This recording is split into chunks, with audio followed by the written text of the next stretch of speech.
push below 7,700 is going to give me my breakout attempt on SPX, and the Dow may have just stepped forward to lead the charge. So the big question is, which one's going to crack first, if they're going to crack at all? Let's take a look. We're going to look at the 1, 2, 3 reversal pattern on the Dow. We're going to look at why 7,700 is my line in the sand, and we're going to look at the Russell plus the a little bit of a cheeky 30 delta way to play it too.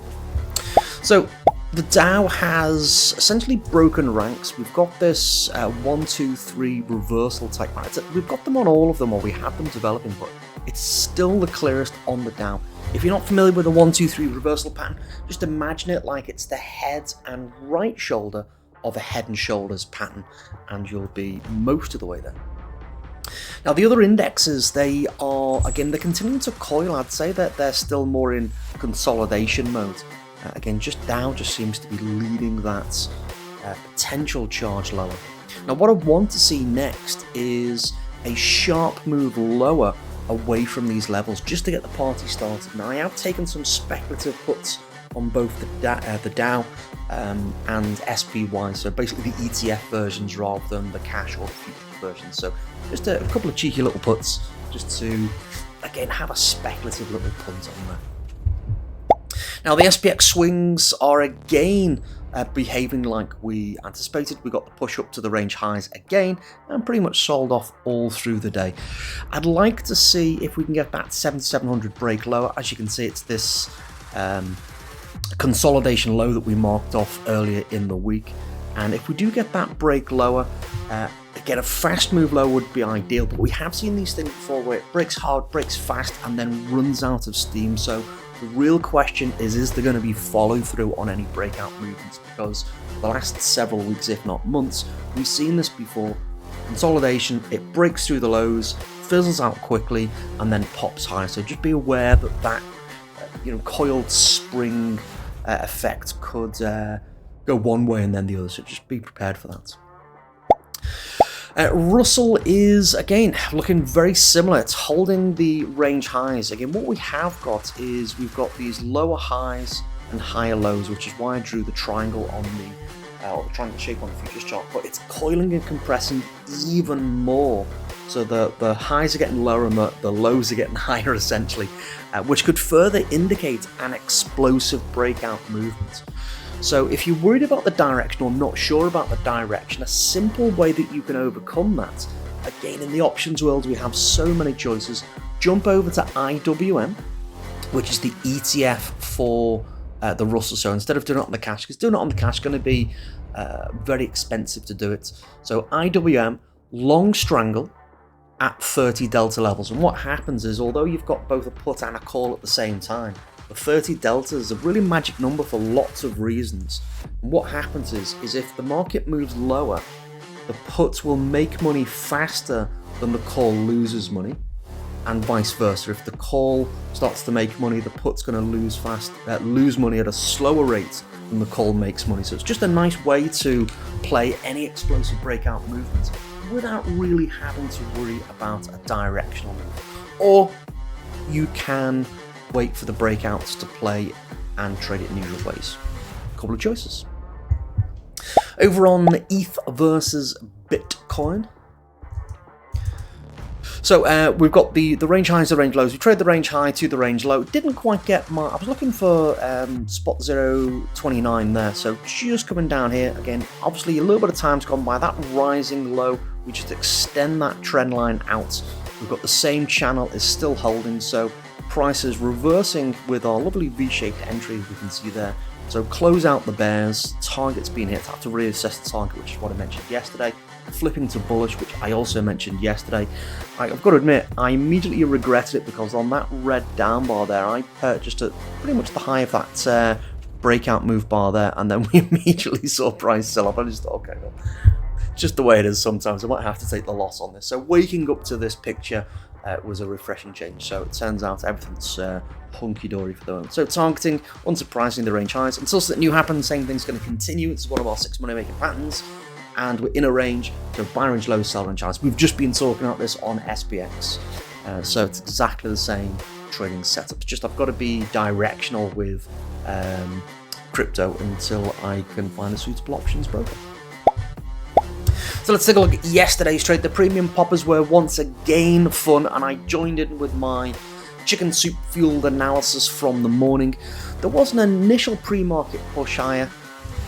You can see that in futures. That did cause a little bit of a gap higher, just about where my cursor is, and then we've immediately dropped lower, meandered sideways for about 1.5 to, well, up to 3 hours before the eventual breakout move happens.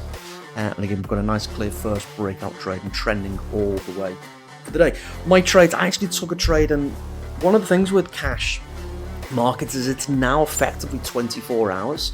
So I actually took a trade on that futures, the futures market rallying high, because basically we were up here, ran by the range highs that we've been commented on, that kind of browny, reddy, blue line there. We've been at that range highs there, so this is where the trade was placed in the pre-market. And then as the cash opens, technically we gapped higher, but the market was already rolling over. So go and take a look at the futures market, you'll see what I'm on about. I forgot to take a screenshot at the time, so that's my fault. But that's where the first trade came from. The second trade, unsurprisingly, we have the classic first breakout move, and we saw that nice trending move lower. Now, the risk profile here, again, I did this from the comfort of my couch. Again, all it was the pretty much, again, the first trade was based on the analysis. We're at the range high, we're expecting price to move lower, the caveat being unless there's a breakout. So, price was rejecting off those range highs, so it was easy to place these trades, very nicely.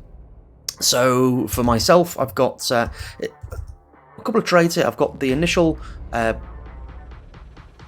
5 wides pre-market trade, and then during that first break I ended up taking a 15 wide. I was just experimenting with a slightly different setup, and then to lock in the profit I actually placed, instead of adding a debit spread, I added a credit spread on the call side, just because there was a little bit of overlap with the strikes, and I didn't want to accidentally do something in my fever dreamed and fever fueled trade. So again, I just thought, make it simple on myself and do it on the call side, and I'm not interfering with any of the strikes. So there's a little bit of overlap, which makes it a little bit like a mini iron condor, not quite the iron fly, but the risk profile is essentially the same, which with everything that rolled out. We've got a nice little profit tent there, locked in about locked in exactly $1,200. There's no way that trade can lose by the time the closing bell happens. And of course, the community is full of winners, again grabbing a bag full of premiums. Again, Bill, Richard, Chris, they're the only screenshots that I got today, so again, well done. Also, a little shout out to Bill for snagging a similar breakout trade on Meta. Now, this really highlights one of the things that I do say, these patterns, these setups, they didn't start out on SPX. They've evolved and mutated over the years. For me, these setups started back in the early noughties on Forex, then futures, then stocks. And there's actually day trading the open course inside the members area. So if you're one of our members, you can get the access to that. It's all part of the program. It's inside the strategy library archive, and you'll see a past version of trading breakouts, which relative to stocks, and very similar to what Bill was doing. So again, well done, Bill. Great job out of you. Now, bottom line is, as always, and as I keep saying, the software said bear eventually at the open. Little bit of discretion in the pre-markets. We were in a range, and as always, if there's nothing new happening, aka a breakout, then the same thing's going to continue. We're inside a range. We've been talking about it all week. We were talking about it last week. So until something new happens, same thing's going to continue. We're at the range highs, we're expecting to move to the range lows. That's what happens. So I am not smarter than the data. Less brain equals more gain. And as a result of that, I can check in, check for a trade, and check out, and get back to watching. I've got to admit, my guilty pleasure at the moment is the one with Tom Selleck in the, I can't remember what it's called, Blue something. Clearly I was paying attention to it, but it's a little bit of a guilty pleasure anyway. But that was what my day involved.